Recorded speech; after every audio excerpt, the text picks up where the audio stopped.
Whitmore Tech dies today. Derek Morrison sends his regards. The blood-red text screamed from every monitor, a digital death knell echoing through the opulent, glass-walled conference room. But worse than the taunting message was the horrific spectacle unfolding. The company's entire customer database, millions of private lives, names, addresses, credit card numbers, social security data, broadcasting across the raw, unforgiving expanse of the internet. It was a public execution, not just of data, but of trust, reputation, and everything Victoria Whitmore had ever built. Marcus, a small 10-year-old boy in a Pokemon t-shirt, his face streaked with sweat, pounded on the keyboard with frantic, desperate speed. For every gaping wound he managed to patch, 2 more tore open. He was fighting an army alone, and he was losing. 72 hours earlier, the digital world had gone silent for Whitmore Tech. It wasn't a gradual fade, a slow, agonizing decline. It was an abrupt, catastrophic plunge into absolute blackness. Every screen across their global network flickered, then died, leaving behind only the stark, unsettling reflection of anxious faces. Victoria Whitmore, the brilliant, driven CEO who had forged this empire from nothing but sheer willpower in a garage 12 years prior, felt a cold dread grip her heart. Her company, once a titan employing over 3,000 people across 15 countries, a technological marvel whose proprietary cloud platform powered banking systems, hospital networks, and vital infrastructure worldwide, was experiencing a complete digital death. When Whitmore Tech died, pieces of the digital world died with it, a terrifying ripple effect of unforeseen consequences. The financial hemorrhaging was catastrophic, an invisible river of wealth gushing into the void. $500 million per day in lost revenue, penalty fees for breached contracts piling up, lawsuits already being drafted by furious clients. The company's stock, once a symbol of unyielding growth, had plummeted 80% in just 3 days. But the monetary losses, staggering as they weren't the worst part. Patient records, vital to life and death, were locked away in hospitals. Banking transactions were frozen mid-transfer, disrupting countless lives and livelihoods. Small businesses, the backbone of economies, found themselves unable to process payments, their dreams dissolving with each passing hour. Real people, ordinary families, were suffering because her systems, her meticulously crafted digital universe, had failed. The weight of it all pressed down on Victoria, a crushing burden of responsibility. She had called in every favor, leveraged every connection, and hired an assembly of the planet's most brilliant minds. Her sprawling conference room, usually a beacon of innovation, now felt like a war council chamber, filled with the hushed, frantic urgency of impending defeat. Dr. James Carter, a legendary figure who had once headed security for Apple, now commanded $50,000 a day for his expertise. Sarah Martinez, the MIT professor whose seminal textbook on system recovery was the industry Bible, sat hunched over her laptop. David Park, the enigmatic hacker who had single-handedly rescued 3 Fortune 500 companies from digital oblivion, typed furiously, his brow furrowed in concentration. Yet, despite their combined genius, they all stared at the same unyielding black screens, their frantic efforts yielding nothing but growing despair. "The corruption goes deeper than we initially thought," Dr. Carter reported, his voice a strained whisper, his usual boundless confidence utterly extinguished. The man who had walked in with an almost arrogant swagger 3 days ago now looked utterly defeated, his face etched with exhaustion and disbelief. "Whatever hit your system, Victoria? It's unlike anything we've encountered." Victoria watched him struggle with lines of code that, to her, seemed elementary for someone of his towering reputation. These were supposed to be the brightest minds in technology, their credentials filling walls, their hourly rates capable of buying luxury cars. Yet here they sat, humbled and impotent, bested by a problem a bright computer science student might once have solved in an introductory course. The bitter irony was not lost on her. She had spent years meticulously building Whitmore Tech on the unwavering foundation of pure meritocracy, hiring only from the most prestigious universities, demanding perfect GPAs, trusting solely proven track records. Now, those very standards, those unyielding criteria that had once been her strength, were failing her precisely when she needed them most. Maria Washington moved quietly through the escalating chaos, a silent, almost invisible presence. She refilled empty coffee cups, her movements practiced and efficient, and emptied overflowing trash bins, her eyes downcast.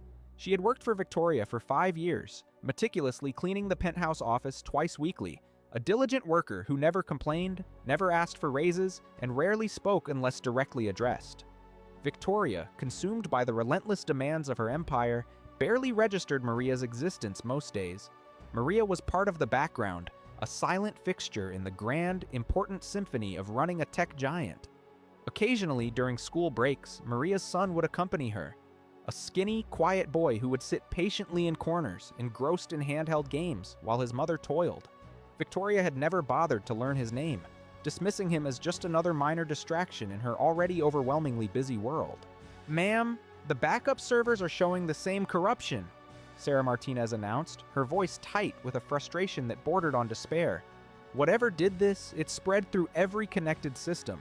It's like digital cancer, metastasizing with terrifying speed. Victoria felt an icy grip tighten around her chest. The backup servers. They were supposed to be the fail-safe, isolated, protected, utterly untouchable. If even they were compromised, then nothing was truly safe. The media, a hungry beast smelling blood in the water, had caught wind of the story. News vans, their satellite dishes gleaming ominously, lined the street below, their reporters clamoring for updates. Tech reporters called incessantly, their questions sharp and accusatory. Competitors, like vultures circling a dying animal, were already poised to swoop in and snatch clients the moment Whitmore Tech officially capitulated. Her phone, a constant companion, buzzed relentlessly, an endless cascade of demands and accusations.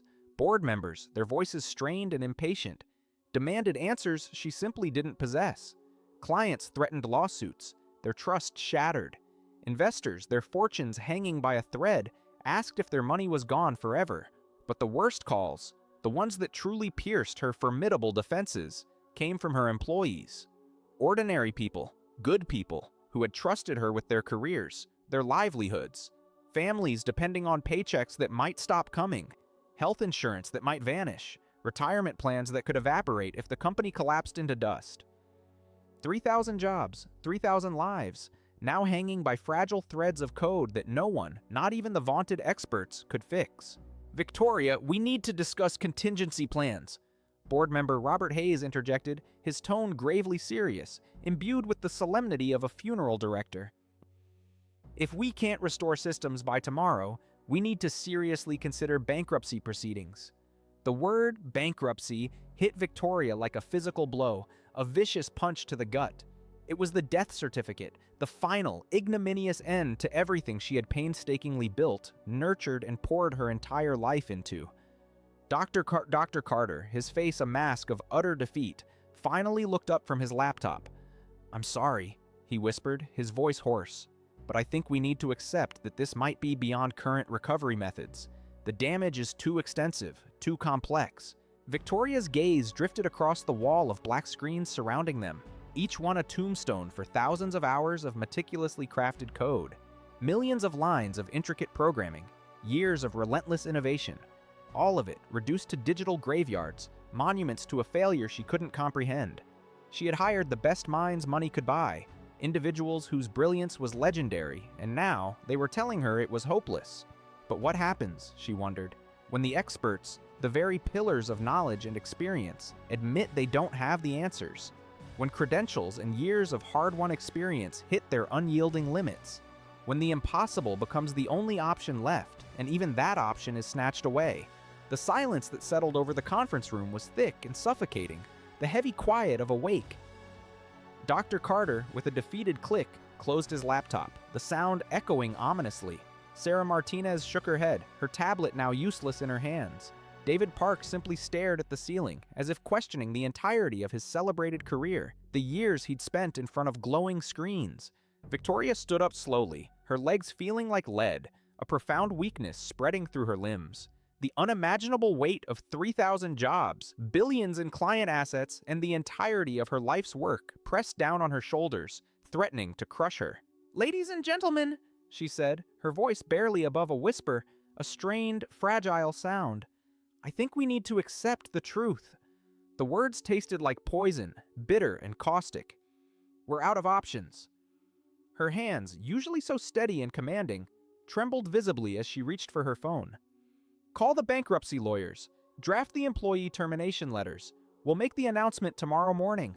12 years of relentless building, of pouring her heart and soul into Whitmore Tech, and it was all ending. Not with a bang, but with the quiet, infuriating whimper of code she couldn't understand. Board member Robert Hayes nodded grimly, his face ashen. "I'll contact the insurance companies about the liability claims." Dr. Carter began packing his equipment, his movements slow and deliberate. "I'm sorry, Victoria," he offered, his voice laced with genuine regret. "In 30 years of cybersecurity, I've never seen corruption this complete. It's like the system was designed to self-destruct from the inside." It was then, in the suffocating silence of absolute despair, that a small, reedy voice cut through the gloom, unexpected and utterly incongruous. "Excuse me, can I look at the computer?" Every head in the room, stiff with tension and defeat, swiveled towards the sound. Marcus Washington, the 10-year-old boy his mother had tried so diligently to keep invisible, stood in the corner.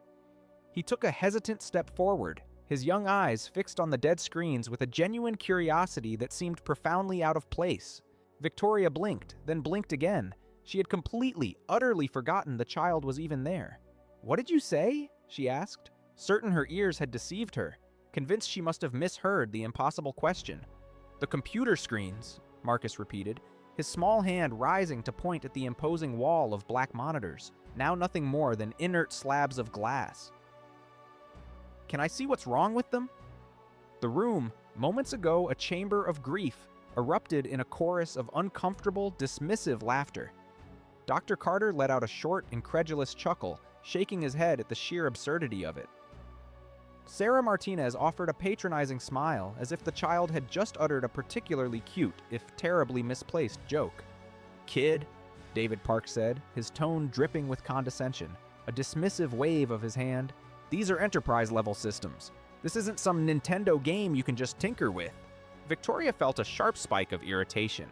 The absolute last thing she needed right now, as her entire company teetered on the brink of annihilation, was some child playing pretend computer expert. "Marcus, honey, come here," Maria whispered urgently, her face flushed with mortification, her hand reaching instinctively for her son's arm. "These people are very busy with important work." But Marcus didn't move. He stood his ground, his gaze unwavering, staring at the screens with an intensity that seemed oddly profound for a 10-year-old boy. "I know it's not a game," he said quietly, his young voice surprisingly steady, "but I see computers crash all the time when I'm coding. Sometimes the problem is really simple, and grown-ups just miss it because they're thinking too hard, trying to find something complicated." The laughter, a brittle, strained sound, abruptly ceased. Victoria, despite herself, found her gaze drawn to the boy's face. There was something in his eyes, something beyond mere childish curiosity. It was the focused, unwavering attention of someone who genuinely understood what he was looking at, a spark of intellect that seemed incongruous with his age. "You code?" Dr. Carter asked, his tone shifting from amusement to a flicker of genuine, albeit mild, interest. "Yeah, I learned from YouTube. I make little programs and games." Marcus glanced nervously at his mother, a fleeting moment of apprehension. "Mom doesn't know how much time I spend on it." Maria looked utterly mortified, her cheeks burning. "Marcus, please, stop bothering these people. They have very important work to do." "Wait." Victoria, on an impulse she couldn't quite explain, held up her hand, stopping Maria mid-sentence. Something desperate, a tiny flicker of madness, was stirring deep within her chest. Perhaps it was the delirium born of 3 days without sleep, the crushing exhaustion blurring the edges of reality. Perhaps it was the madness of a drowning person, clutching at any rope, no matter how flimsy or improbable. But what, she reasoned, did she truly have left to lose? Her company was already circling the drain. Her reputation, her fortune, her life's work, all were gone. "You think you might see something our experts missed?" she asked, her voice tinged with a raw vulnerability she rarely displayed. Marcus nodded, his expression remarkably serious for a boy his age. "Maybe. Can I try?" Dr. Carter began to object, a scoff forming on his lips, but Victoria cut him off with a sharp, decisive gesture. 5 minutes, she declared, her voice regaining a fraction of its former steel. Give him 5 minutes to look."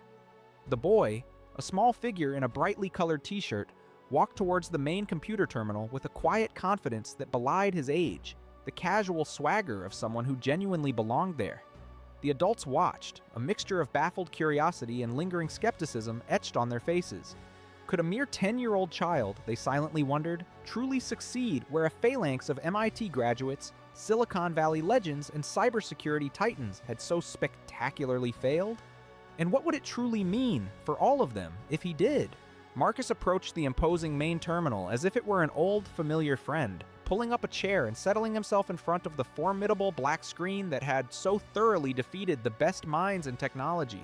His small feet, clad in sneakers with untied laces, dangled freely above the floor. "Can you show me the error logs?" he asked, his voice calm and clear, his small fingers already moving across the keyboard with a surprising, almost instinctive familiarity. Dr. Carter, his expression a mixture of bewilderment and grudging acquiescence, reluctantly pulled up the diagnostic screens. Thousands of lines of angry, flashing red error messages cascaded down the monitor like digital blood, an overwhelming torrent of data corruption that had given the experts headaches and sleepless nights for 3 torturous days. Marcus studied the intricate scrolling code for precisely 37 seconds. Then his finger, small and precise, pointed to a single, seemingly innocuous line buried deep within the chaotic mess. "There," he said simply, his voice devoid of any triumph or drama. "That's wrong." Sarah Martinez leaned forward, squinting at the screen, a frown creasing her brow. "What's wrong with it?" she challenged, her tone skeptical. "That's standard syntax, perfectly valid." "No, it's not," Marcus replied, his voice carrying the patient, almost pedagogical tone of a teacher explaining something blindingly obvious to a struggling student. "You have a semicolon there, but you need a colon. See, the function is trying to define a variable, not end a statement. It's a declaration, not a termination." The room went dead silent, the air thick with disbelief. Dr. Carter stared, his eyes fixed on the line of code Marcus was pointing to. His face cycled through a rapid succession of expressions: confusion, then stark disbelief, followed by a dawning, soul-crushing horror as the agonizing truth of what he was seeing finally registered. That's a syntax error," he whispered, his voice barely audible, a guttural sound of utter mortification. "A basic, fundamental syntax error." "But we checked the syntax," David Park protested, pulling out his laptop, his voice rising in disbelief. "We ran automated checks, manual reviews, we triple-checked everything." "You checked the new code," Marcus interrupted politely, his young voice cutting through the adult protestations. "But this error is in the old foundation code, the part that's been working for years, untouched. When the system got overloaded 3 days ago, it tried to access this old function, this stable component." He gestured expansively at the wall of screens around them, now bathed in a faint, eerie glow. And everything crashed because of a missing colon. Victoria felt as if someone had physically punched her in the stomach, the wind knocked out of her. "Are you telling me," she managed to stammer, her voice raw with a mixture of shock and dawning horror, "that my entire company, my life's work, almost died because of punctuation? A single character?" Marcus nodded seriously, his expression completely unfazed by the monumental implications of his discovery. "It happens a lot," he explained, his young brow furrowed slightly. "When I'm making games, sometimes I spend hours looking for bugs in really complicated stuff, and then I find out I just forgot a comma somewhere simple, or a colon." Dr. Carter's hands trembled visibly as he made the correction, his fingers hovering over the keyboard with a mixture of awe and profound humiliation. One single character, changing a semicolon to a colon. 30 years of celebrated cybersecurity experience, legions of accolades, countless solved crises, all of it had been defeated, utterly humbled, by the digital equivalent of a typo, spotted by a 10-year-old. "Initializing system restart," the computer announced in a cheerful, almost mocking voice, a stark contrast to the despair that had permeated the room moments before.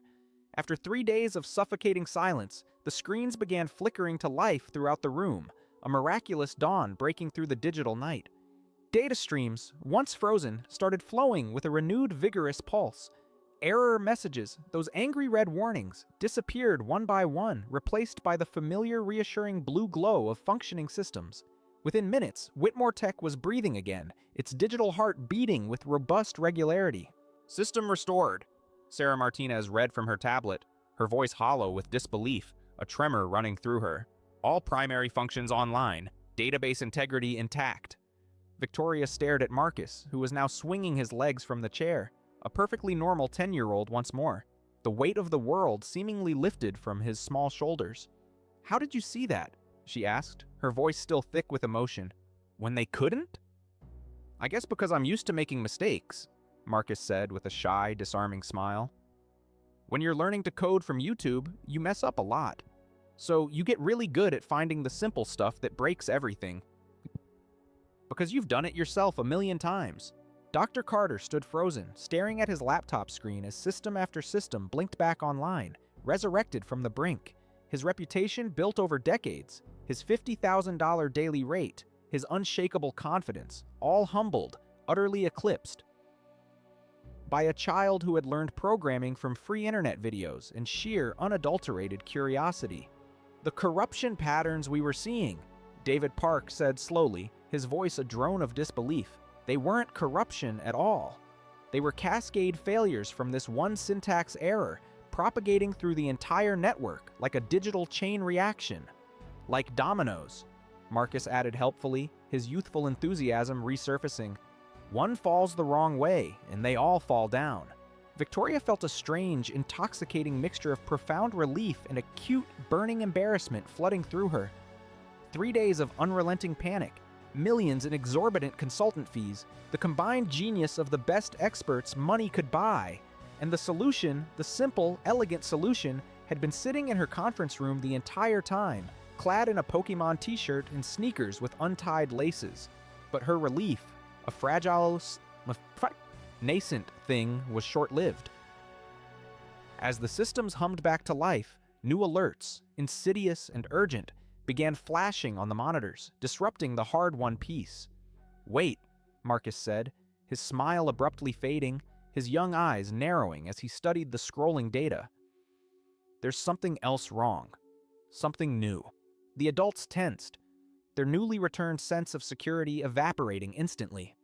"What do you mean?" Victoria asked, her heart sinking once more.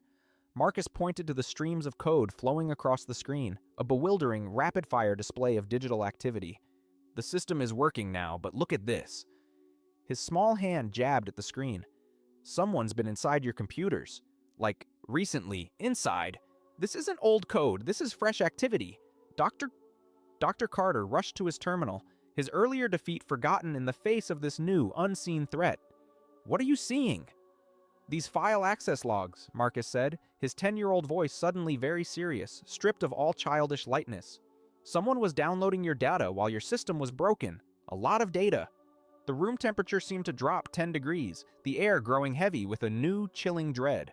"You're saying someone was stealing our information?" Victoria's voice was barely controlled, a tight, furious whisper. "While we were trying to fix the crash? While we were bleeding millions?" Marcus nodded gravely, his young face a mask of solemn understanding. "And I think they're still here."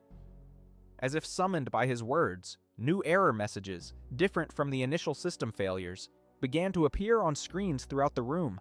These weren't random glitches. These were targeted, deliberate attacks, unfolding in real time, a digital siege. "The syntax error wasn't an accident," Marcus said quietly, his voice now imbued with a chilling certainty. "Someone put it there on purpose to crash your system, and while you were trying to fix it..." He didn't need to finish the sentence. Every adult in the room understood. Whitmore Tech hadn't just suffered a technical failure.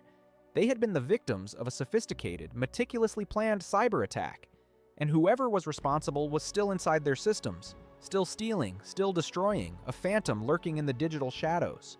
The experts who had spent 3 days failing to find a simple punctuation error now faced a much more dangerous, intelligent opponent. But this time, they weren't alone. Could a 10-year-old boy who learned to code from YouTube truly help them catch a professional cybercriminal? And what would happen when the attacker realized they had been discovered, their elaborate scheme laid bare by a child? The fragile celebration had lasted exactly 47 seconds. Marcus watched streams of data flowing across multiple monitors, his young face growing increasingly concerned by the minute, the initial spark of triumph now replaced by a deepening frown. "The person who's stealing your stuff is really good," he said quietly, his voice barely above a whisper. "They're taking everything: customer files, money records, secret company plans, everything." Victoria's brief, fleeting relief vanished like smoke, replaced by a cold knot of fear in her stomach. "How much have they taken?" she demanded, her voice strained. "A lot," Marcus replied, scrolling through access logs with the fluency and speed of someone far older and more experienced than his 10 years. "And they're still downloading right now, look!" He pointed to a real-time data transfer display, showing gigabytes of highly sensitive information hemorrhaging from Whitmore tech servers to an unknown, illicit location. Customer databases, intricate financial records, proprietary software code, years of painstakingly accumulated business secrets, all of it flowing into the vast digital darkness. Dr. Carter, his face pale with renewed alarm, pulled up his own monitoring tools. "The transfer rate is massive," he murmured, his voice laced with dread. "Professional grade. This isn't some amateur hacker fooling around. This is highly organized." "How long has this been going on?" Victoria demanded, her voice a low growl. Marcus studied the logs with the methodical, unwavering attention of a seasoned detective. "The big downloads started 3 days ago when the system crashed, but there are smaller ones going back." He paused, calculating rapidly in his head. 6 months, maybe longer. The room felt like it was physically shrinking, the walls closing in, the air growing impossibly heavy. 6 months. 6 months of systematic, insidious data theft. How much damage had already been done? How many clients would sue, would rage, when they discovered their confidential, personal information had been stolen, exposed, compromised? "Can we stop the transfer?" Sarah Martinez asked urgently, her voice cracking with desperation. "I can try," Marcus said, his small hands already moving across the keyboard, a flurry of precise, practiced motions. "But if I cut them off too fast, they might delete everything in your system out of spite. Bad hackers do that when they get caught. They scorch the earth." Victoria watched, utterly mesmerized, as a 10-year-old boy navigated complex cybersecurity decisions that could single-handedly determine whether her multi-billion-dollar company survived or died. The sheer irony, the unbelievable absurdity of it all, was almost too much to process. "What do you recommend?" she asked, the words feeling utterly surreal as they left her mouth, an admission of complete reliance on this child. Marcus bit his lip, thinking hard, his young brow furrowed in deep concentration. "I need to trace where they're sending the data first. Then maybe I can block them without them knowing, like sneaking up on them. That's advanced network forensics." David Park interjected, his initial skepticism warring with a rapidly growing reluctant respect. "It requires tools and techniques that take years to master, specialized software, and deep understanding of network architecture. I learned some of it from hacking games," Marcus replied matter-of-factly, his eyes still glued to the screen. "And YouTube has videos about everything, even the really complicated stuff." While the adults exchanged dumbfounded glances of utter disbelief, Marcus began typing with increasing speed and purpose. Windows opened and closed on the screen in a blur of activity as he navigated through complex network protocols and arcane security systems with an intuitive understanding that defied his tender age and formal lack of training. "Found something," he announced, his voice tinged with a new urgency. "The hacker isn't just stealing your data. They're also messing with your customer accounts, moving money around, making it look like you're stealing from people." Victoria's blood ran cold, an icy dread spreading through her veins. "What kind of money movement?" she demanded, her voice barely a whisper. "Small amounts from lots of accounts," Marcus explained, his fingers still flying across the keyboard. "A few dollars here, a few there, but it adds up to..." He paused, a rapid calculation unfolding in his young mind. "About $2 million over the past 6 months. "They're framing us for embezzlement," Robert Hayes said grimly, the full, devastating scope of the attack finally becoming clear.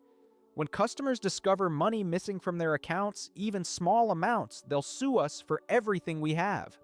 Our reputation will be irrevocably destroyed." This wasn't just data theft. This was a meticulously planned corporate assassination, a targeted strike designed to obliterate Whitmore Tech completely, destroying its reputation, finances, and any future it might have hoped for. "Can you trace where the stolen money went?" Victoria asked, her voice tight with a desperate urgency.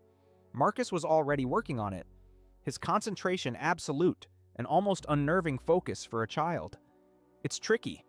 They bounced it through lots of different banks and countries, hiding their tracks, but I think—" He stopped typing abruptly, his small fingers frozen over the keys. "Uh-oh. What's wrong?" Dr. Carter leaned over his shoulder, his breath hitched in his throat. "They know we're watching them." Marcus pointed to the screen where the data transfer had suddenly accelerated, a terrifying surge of digital theft. "They're downloading everything super fast now, and they're starting to delete files. Critical system files began disappearing in real time. Customer databases, backup servers, financial records. The hacker was scorching the earth, determined to leave nothing but digital ashes behind." "How much time do we have?" Victoria asked, her voice strained, a raw plea hanging in the air. "Maybe 10 minutes before they wipe everything," Marcus said, his young voice tight with concentration, the immense pressure of the moment bearing down on him. "I can try to block them, but they'll probably fight back. Like a computer war." The adults stood frozen, a tableau of disbelief and terror, watching an elementary school student prepare for direct digital combat against a professional cybercriminal, a silent battle for the fate of an empire. 3 days ago, Victoria would have dismissed this scenario as utterly impossible, the fever dream of a sleep-deprived mind. Now, it was her only terrifying hope. "Marcus?" Maria said quietly from the corner, her voice filled with a mother's primal fear. "Baby, maybe this is too dangerous. What if they heard our computer at home? What if they come for us?" "Mom, if I stop now, he'll destroy everything," Marcus replied, his eyes never leaving the screen, his young voice heavy with an immense, premature sense of responsibility. "All these people will lose their jobs. All those other companies he attacked, they'll never get justice. This is bigger than us." He looked up at Victoria, his eyes suddenly seeming far older than 10, filled with a clear, unwavering resolve. "I have to try." Victoria looked at the boy's determined, earnest face and felt something she had rarely, if ever, experienced in her cutthroat corporate career: humility. This child, this quiet, unassuming boy, understood the profound stakes of the situation better than most of the adults in the room, better than many of the powerful figures she dealt with daily. "What do you need from us?" she asked, her voice softer than she'd intended, tinged with a newfound respect. "Just let me work," Marcus said simply, already turning back to the screen. "And maybe someone should call the police. When I catch this hacker, you're going to want them arrested. Big time." But could a child, armed with YouTube tutorials and gaming logic, truly win a direct confrontation with a professional cybercriminal, a skilled antagonist hell-bent on destruction? And what would happen if he failed? If this tiny, fragile spark of hope was extinguished? Marcus cracked his knuckles, a habitual gesture, like a seasoned pianist preparing for a complex concerto. The motion, usually endearing and childish, now looked almost comically serious on his small hands, his young face set with a grim determination. "Okay, first I need to slow them down without them knowing," he said, his voice calm amidst the digital storm. With practiced efficiency that belied his age, he opened multiple command windows, each one a miniature battlefield, like placing invisible roadblocks in the hacker's path. His fingers flew across the keyboard, a blur of motion, with a rhythmic precision that mesmerized the watching adults. Lines of cryptic code appeared and disappeared faster than most people could even read, a digital dance of unseen forces. Dr. Carter, a man who had pioneered cybersecurity, tried to follow along, but quickly gave up, shaking his head in silent awe. The boy was operating at a level that transcended formal training, an intuitive genius. "What exactly are you doing?" Sarah Martinez asked, her voice hushed with disbelief. "I'm making their downloads go through extra steps," Marcus explained, without breaking his intense focus or missing a beat in his typing. "Like making them walk through a really long hallway instead of just taking the elevator.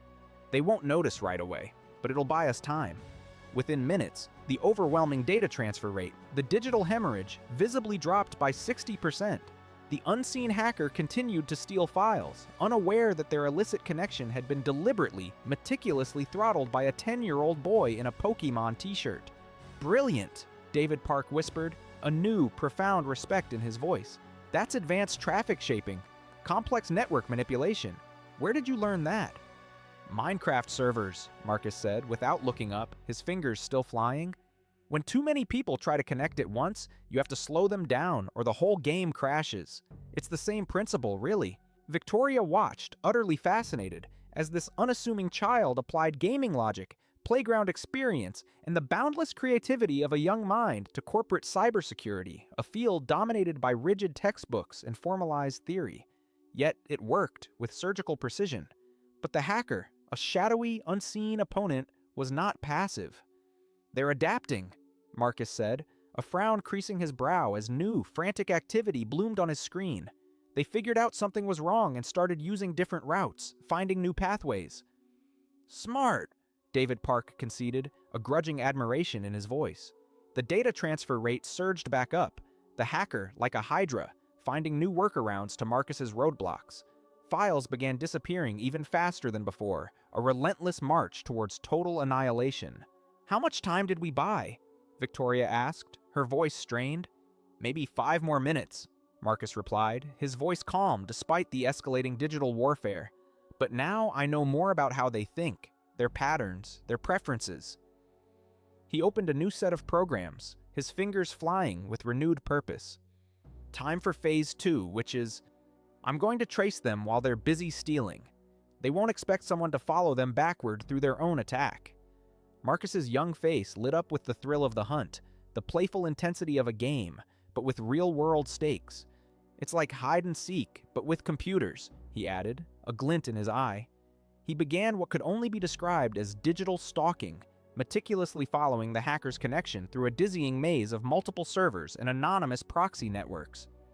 Each jump, each digital breadcrumb revealed another layer of the attacker's elaborate defenses, like peeling an onion made of intricate code. Incredible, Carter murmured, watching the trace progress with utter astonishment. He's using forensic techniques that usually require specialized law enforcement software, the kind that takes years of training and millions in investment. YouTube and video games teach you weird stuff, Marcus said with a shy, fleeting smile. Then immediately refocused, his expression serious once more. Got something. The hacker is routing through servers in 3 different countries, but one of them has really bad security. It's like a back alley. His fingers danced across the keyboard, exploiting vulnerabilities with the casual, almost blasé confidence of someone who had been breaking into digital systems since he could read. I'm inside their relay server, he announced, a note of triumph in his voice. Now I can see everything they're doing. And then his smile faded, replaced by a look of profound, unsettling realization. Oh no, what's wrong? Victoria leaned forward, her heart pounding in her chest. This isn't just one person, Marcus said, his voice barely a whisper, imbued with a chilling certainty. It's a whole team, and they have files from lots of other companies too, not just Whitmore Tech. Marcus scrolled through directories brimming with stolen data, a horrifying digital trove. They've been doing this for years. The implications, vast and terrifying, hit everyone in the room simultaneously. Whitmore Tech was not the first victim. This was an organized criminal enterprise, a vast, insidious network that had been systematically destroying companies across the technology sector, leaving a trail of ruin in its wake. Can you identify any of the other victims? Robert Hayes asked, his voice tight. Marcus clicked through folders with ominous names like Corporate Raids and Client Destruction, TechFlow Industries, DataBR Solutions, CloudSync Corporation. There are dozens of them. Victoria recognized several of the names, companies that had mysteriously failed over the past 2 years, their reputations shattered by inexplicable cybersecurity incidents, their stock prices plummeting overnight attributed to technical glitches. They're not just thieves, she realized, a cold, hard knot of anger forming in her gut. They're corporate assassins. But Marcus had found something even more disturbing, a revelation that sent a shiver down Victoria's spine. The person running this whole thing, he said quietly, his young face etched with a mix of shock and dawning understanding. I think they used to work for you. The room fell into a profound, chilling silence, broken only by the gentle hum of the computer fans. What do you mean? Victoria asked, her voice barely a whisper, filled with a sudden, growing dread. Marcus pulled up personnel files, brazenly stolen from Whitmore Tech's own human resources database. They have inside information about your company that only employees would know. Password patterns, security procedures, who has access to what. He pointed to metadata embedded in the stolen files, incontrovertible evidence. And look at this. Some of these documents were accessed using administrative credentials that belong to... He paused, double-checking the user logs, a name slowly materializing on the screen. Someone named Derek Morrison. Victoria's face went white, the color draining from her cheeks. Derek Morrison. The name hung in the air like a phantom. Derek was our head of cybersecurity, she said, her voice strained, memories of their last, acrimonious encounter flooding back. I fired him 8 months ago for incompetence. He made too many mistakes, too many errors in judgment. Well, he's been getting revenge ever since, Marcus said grimly, his young eyes fixed on the evidence. And he's really good at it now. He learned from his mistakes. The true scope of Derek's operation was staggering. Not content with mere data theft, he had meticulously orchestrated the complete destruction of his former employer, while simultaneously building a vast criminal empire based on corporate espionage, leveraging his insider knowledge for nefarious purposes.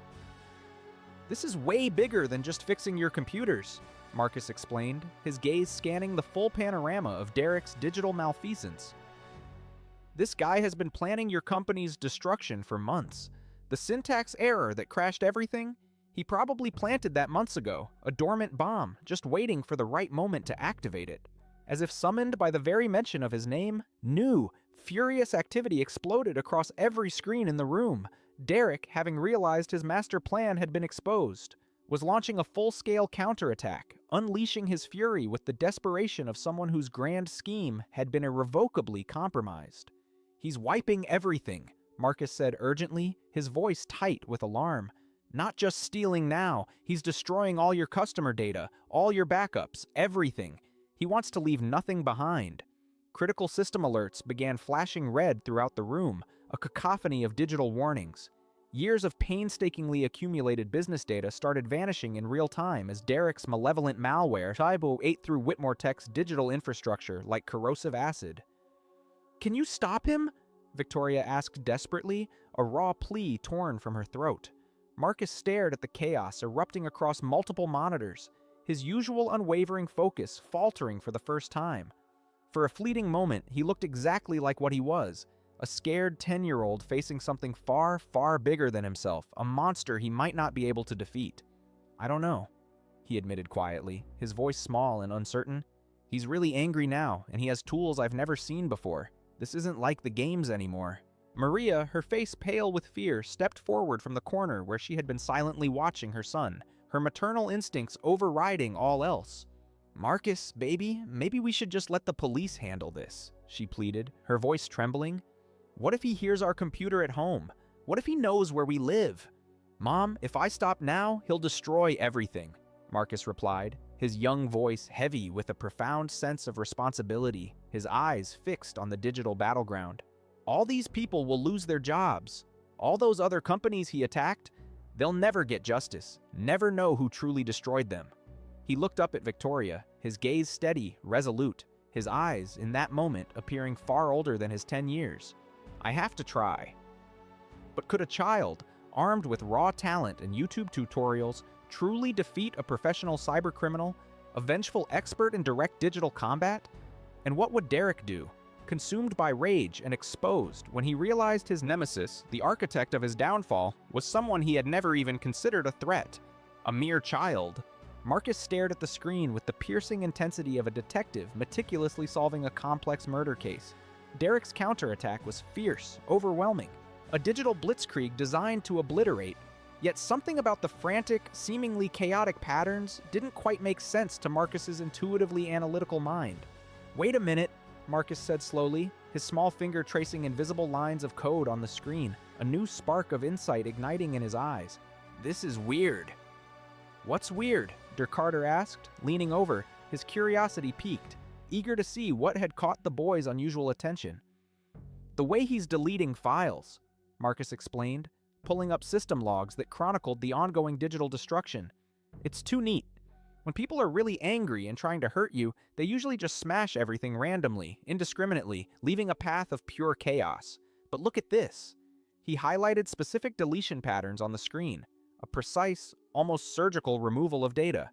He's only destroying certain types of files. Customer data, yes. Financial records, absolutely. But he's leaving some things alone. Victoria studied the data flows, her mind struggling to grasp the subtle nuance Marcus was seeing, a pattern that eluded her trained adult eye. "What's he not deleting?" she asked, her voice hushed. "Employee personal information, internal communications, meeting records," Marcus rattled off, his young face growing more puzzled, the pieces of a new, unsettling puzzle clicking into place. It's like he wants some things to survive. David Park frowned, his brow deeply furrowed in thought. Why would a hacker, in the throes of a revenge attack, care about preserving employee data? It makes no sense. Marcus continued analyzing Derek's digital assault, his gaming-trained pattern recognition skills working overtime, a whirlwind of intuitive processing. And another thing, he added, his voice gaining conviction, he's not trying to hide what he's doing anymore. Before he was super sneaky, cloaking his tracks. Now he's being obvious about it, almost broadcasting his actions. Maybe he just got careless because he's angry, Sarah Martinez suggested, trying to find a logical explanation in the irrationality. No, Marcus shook his head decisively, a flicker of profound understanding dawning in his young eyes. He's too smart for that. Derek planned this whole thing for months. He wouldn't get sloppy now unless... The boy's eyes widened with a sudden, chilling realization. Unless he wants to get caught. A profound, unsettling silence descended upon the room as the full, terrifying implications of Marcus's words sank in, chilling everyone to the bone. "You're saying this is all an act?" Victoria asked, her voice barely a whisper, a strange mix of disbelief and dawning horror. Marcus nodded grimly, his young face now completely serious, stripped of any lingering childishness. "I think Derek wants everyone to know he destroyed your company. He's not just stealing data for money or revenge. He's sending a message. To you, to other companies, maybe to other employees who might cross him in the future." He pulled up communication logs that Derek had deliberately left intact, a digital breadcrumb trail intended to be found. Look at these emails. He's been documenting everything he did to hurt Whitmore Tech, like he's building a trophy case of his triumphs, a public record of his destructive power. Victoria felt a cold shiver run down her spine. He wants other companies to know what happens when they fire him. He's weaponizing his termination. Exactly, Marcus confirmed, his young mind working through the terrifying logic with unnerving clarity. And that means... He paused, considering the truly dark depths of Derek's motivations. This isn't just about revenge anymore. He's advertising his services, showing potential clients what he can do, demonstrating his capabilities. "Corporate terrorism for hire," Robert Hayes said quietly, his voice grim, articulating the horrifying truth. Marcus looked up from the screen with the grave, knowing expression of someone far older than his years. And we just became his most important demonstration. But if Derek genuinely wanted to be caught, if this entire devastating attack was a calculated act of public self-aggrandizement, what was his real endgame? And how do you possibly fight an enemy who is not only a brilliant strategist, but is also actively planning his next move, using his own capture as a launchpad for a new, even more insidious operation? The screens around the room suddenly exploded with a fresh, relentless wave of malicious code, a digital tsunami. Derek had abandoned all pretense of stealth and launched a full-scale digital assault that made his previous, calculated attacks look like gentle pranks. "He's not just deleting files anymore," Marcus said, his young voice tight with worry, the strain finally showing. "He's turning your computers into weapons, tools of his own destruction." Every monitor displayed the same chilling message in blood-red text. "Whitmore Tech dies today. Derek Morrison sends his regards." But worse than the taunting message, worse than the digital obliteration, was the horrifying act that followed. The company's entire customer database, millions of names, addresses, credit card information, social security numbers, every shred of private data, began broadcasting across the open internet, a torrent of personal information flooding onto public websites for everyone to see, to exploit, to steal. "He's doxing our entire customer base." Victoria gasped in horror, the implications crushing her. The lawsuits alone will destroy us, even if we fix everything else. We'll be buried under a mountain of litigation."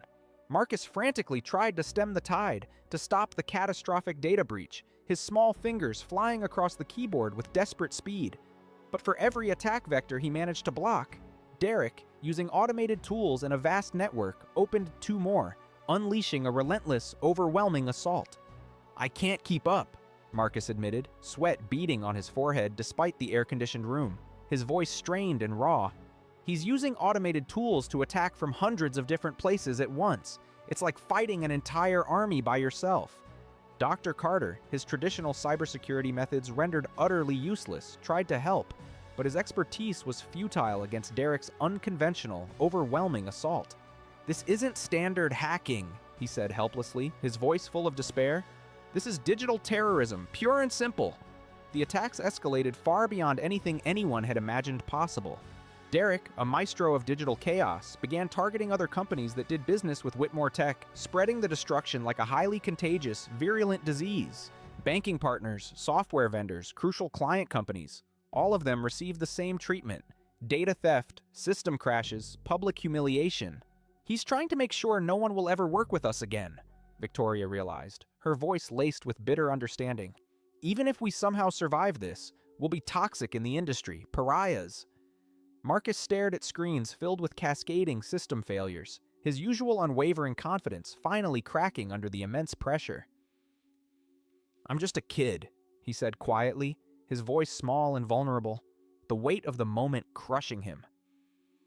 "I learned this stuff from games and YouTube videos. Derek went to college for this. He has professional tools and years of experience. He's a pro." The immense responsibility, the unimaginable burden of 3,000 jobs, millions of customers, an entire company's survival, all resting on a 10-year-old's ability to outfight a seasoned, vengeful cybercriminal, crashed down on his small shoulders. "Maybe I should stop," Marcus whispered, his voice fragile, teetering on the edge of defeat. "Before I make things worse, before I get everyone into more trouble." Maria, her eyes brimming with unshed tears, stepped forward from her corner, kneeling beside her son's chair, her arm wrapping protectively around his thin shoulders. "Marcus, baby, you don't have to do this," she pleaded, her voice raw with emotion. "These grown-ups can find another way, a different solution." But even as she spoke, they all knew, with a chilling certainty, that there was no other way. The traditional experts, the paragons of knowledge and experience, had failed completely, utterly. The boy, this unassuming child, was their only hope, and he was losing.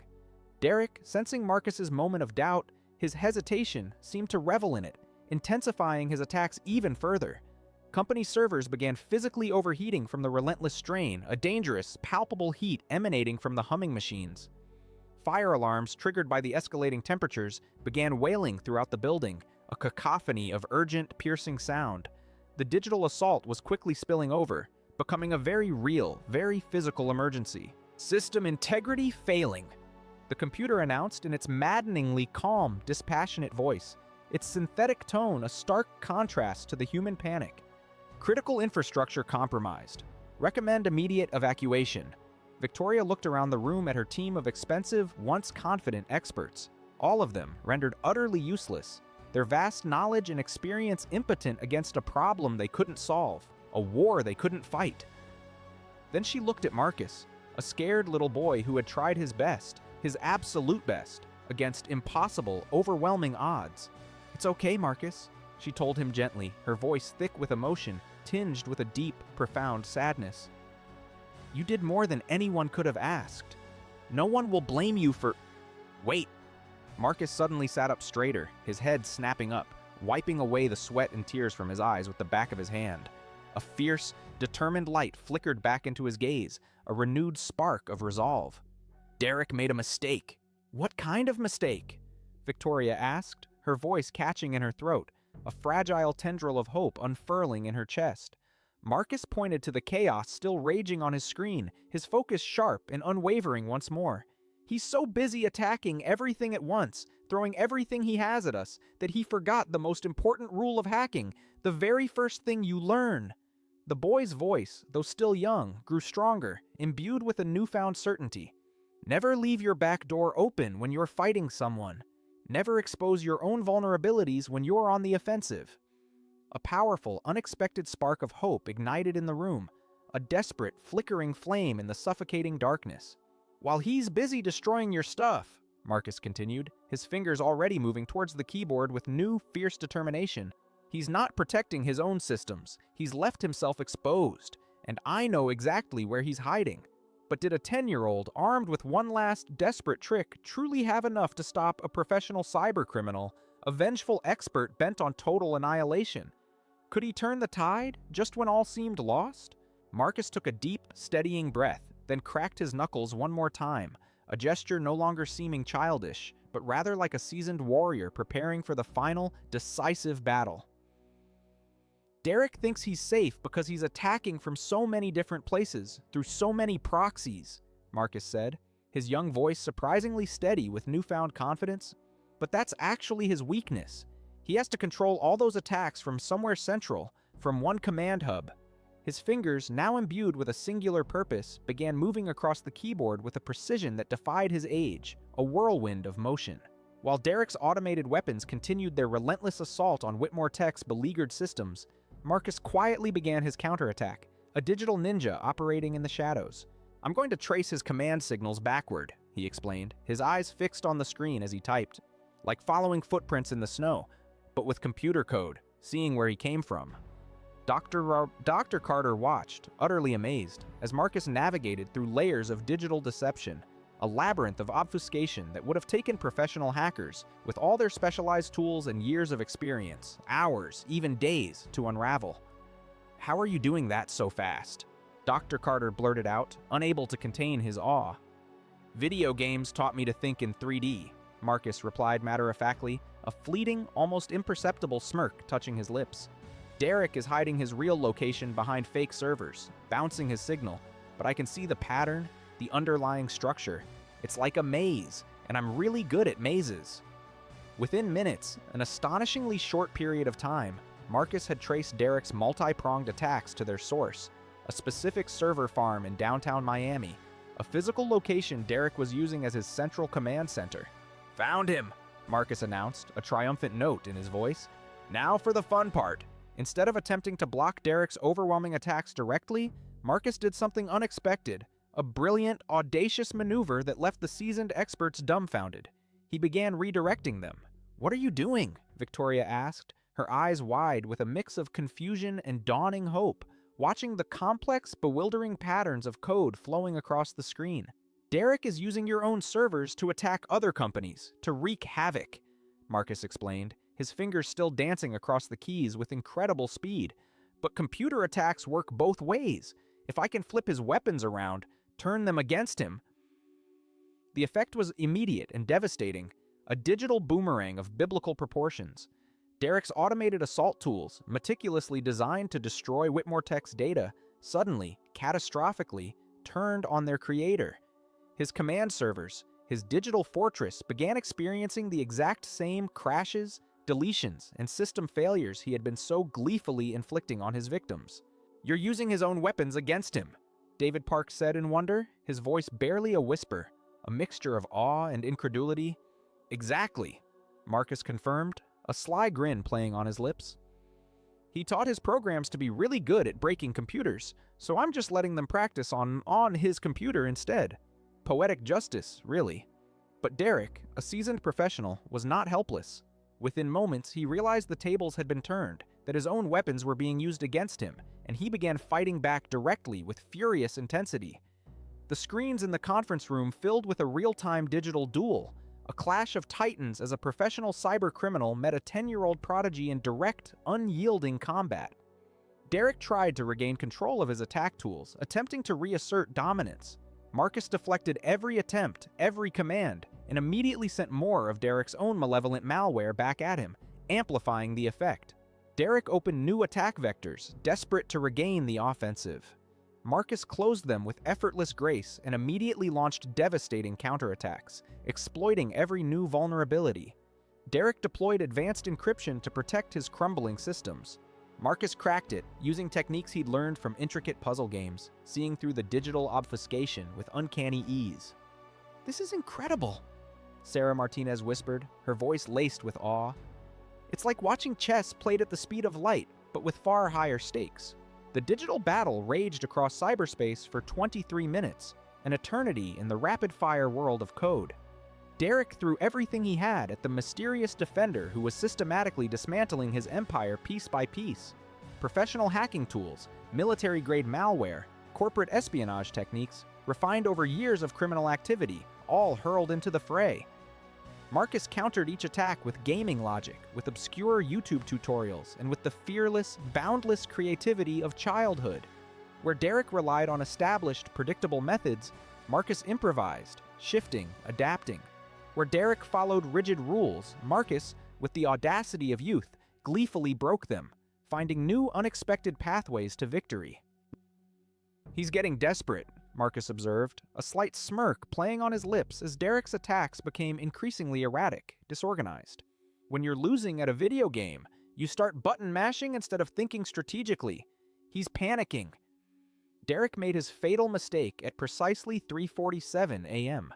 In his mounting fury at being systematically defeated by an unknown opponent, an adversary he couldn't comprehend, he opened a direct communication channel, a final, desperate act of defiance and ego, to taunt his tormentor. "Who are you?" appeared on Marcus's screen in angry, blazing capital letters. "Show yourself, coward!" Marcus looked up at Victoria, a mischievous grin spreading across his face, a fleeting reminder that he was, despite everything, still just a kid. "Should I tell him?" he asked, his eyes sparkling. "Tell him," Victoria said, her voice filled with a grim satisfaction, a sense of justice finally within reach. Marcus typed a simple, utterly devastating response. "Hi, Derek. I'm Marcus Washington.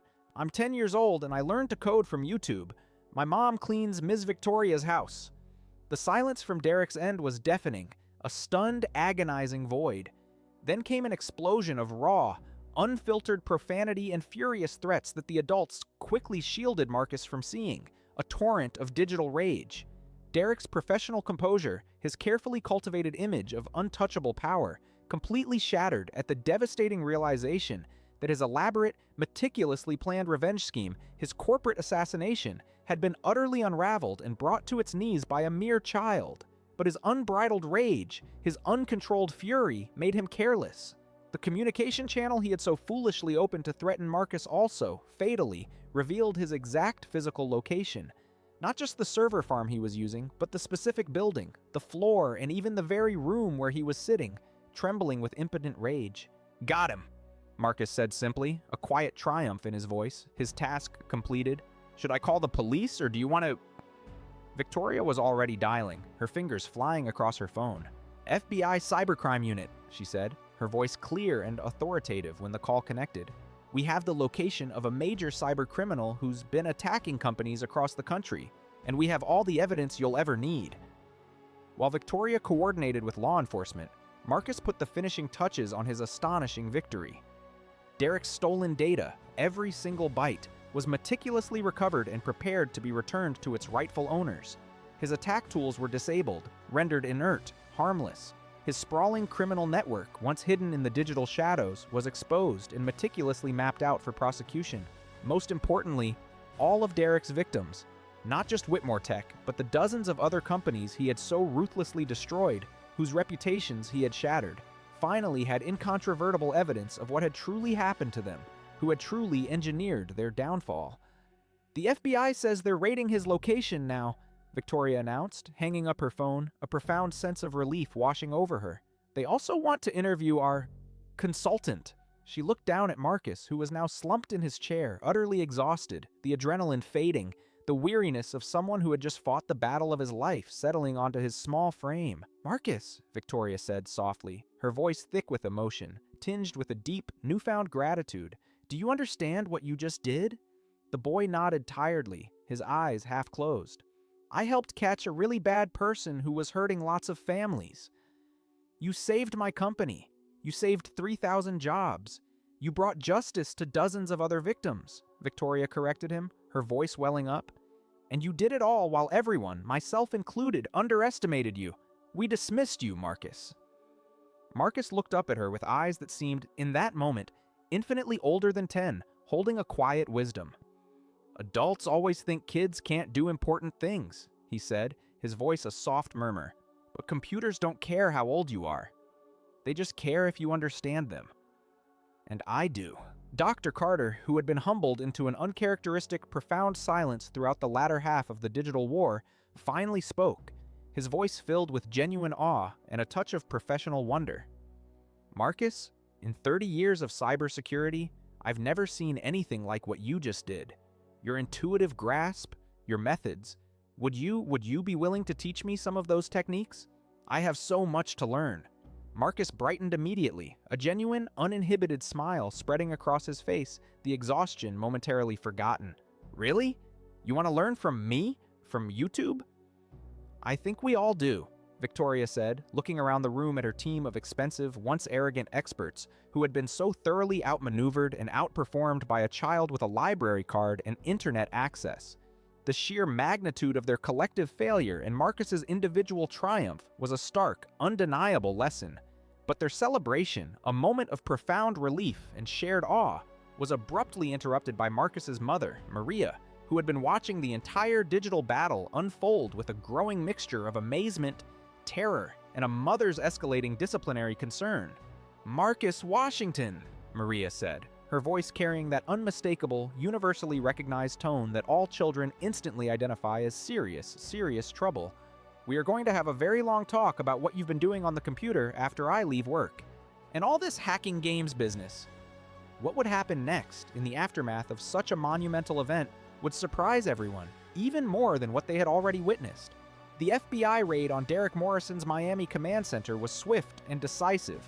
Within an hour, Derek was in federal custody, his computers seized, his vast criminal network meticulously exposed and beginning to unravel.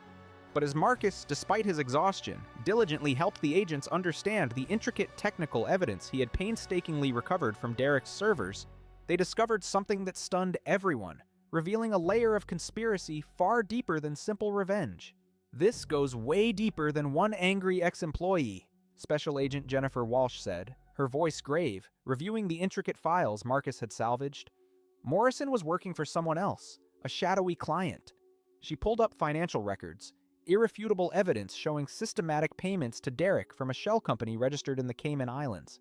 He's been receiving $200,000 per month to target specific tech companies, not randomly, but with surgical precision. This wasn't random revenge, Victoria.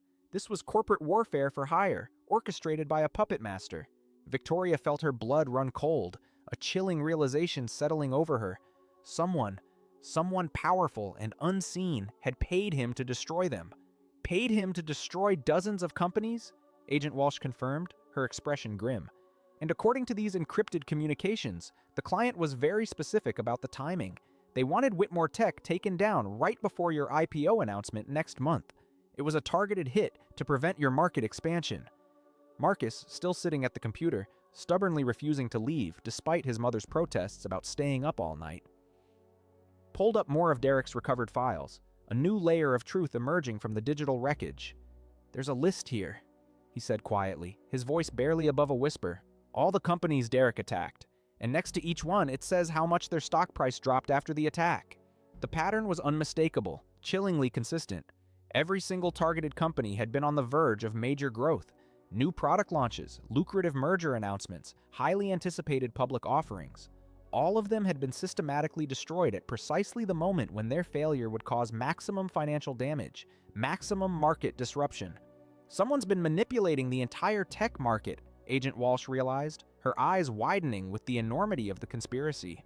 Destroying companies to depress their stock prices, then probably buying them up for pennies on the dollar, cornering the market.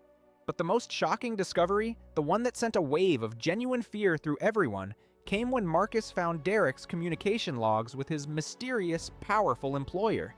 "The person paying Derek," Marcus said, his young voice barely above a whisper, his face etched with a profound, unsettling realization. "They knew about me. They knew I was here." He showed them a message, dated just 2 hours earlier, a chilling premonition. "The child is more dangerous than anticipated. Increased timeline, full destruction protocol immediately." The room fell silent. a collective gasp echoing in the still air as the full, terrifying implications sank in. Derek's desperate final assault hadn't been random fury at being outmatched by a 10-year-old. It had been a direct order, given by someone who understood exactly what Marcus was capable of, and saw him not as a nuisance, but as a grave threat to a much larger global operation. "Marcus," Agent Walsh said seriously, her gaze unwavering, "you didn't just catch one cybercriminal.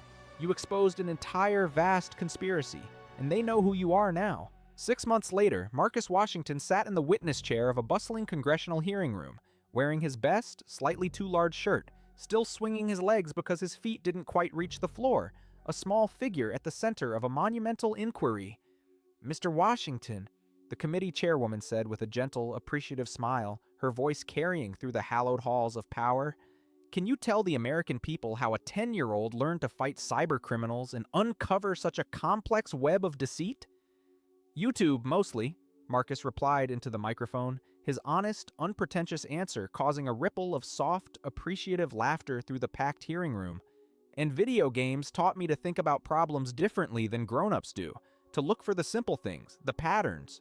The extensive investigation Marcus had courageously sparked led to the arrest of 12 conspirators in what the FBI officially declared the largest corporate cyber warfare ring in American history. 43 companies had been systematically targeted, over $2.8 billion in artificial stock manipulation had been meticulously exposed, and hundreds of thousands of jobs, real livelihoods, had been saved from ruin.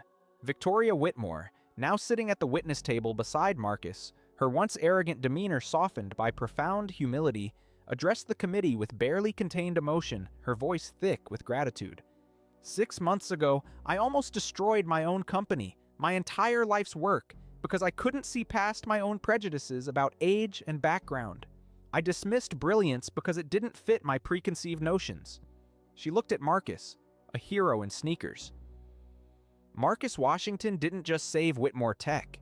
He taught me that true brilliance comes from places we never think to look, from unexpected sources, from quiet corners.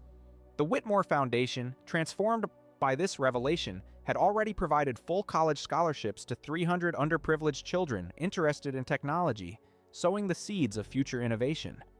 Marcus's inspiring story had spurred thousands of kids to start coding, proving unequivocally that profound learning doesn't require expensive schools or flawless credentials. It requires curiosity, passion, and a unique perspective. Agent Walsh testified about Marcus's continued consulting work with the FBI. "This young man," she stated with unwavering conviction, "has helped us solve 17 major cybercrime cases. His unconventional approach, his fresh eyes, sees patterns that traditional investigators, bound by conventional thinking, often miss." Marcus leaned toward his microphone one final time, his young voice carrying a powerful message of empowerment. "I just want other kids to know that being different isn't bad. Maybe you learn things in ways that adults don't understand. Maybe you see solutions they can't see, or connect dots that they ignore. That doesn't make you wrong. That makes you special. That makes you powerful." The little boy who had once been dismissed as irrelevant, a mere distraction, had changed an entire industry, exposed deeply entrenched corruption, and proved, beyond a shadow of a doubt, that true genius recognizes no boundaries, no age limits, no social strata. Have you ever underestimated someone because of their age, background, or appearance, only to be profoundly surprised by their capabilities? Share this story if you believe talent deserves recognition, regardless of where it comes from. Comment below about a time when someone unexpected surprised you with their abilities and how it changed your perspective. And remember, the next groundbreaking breakthrough, the next world-changing solution, might just come from the person you least expect.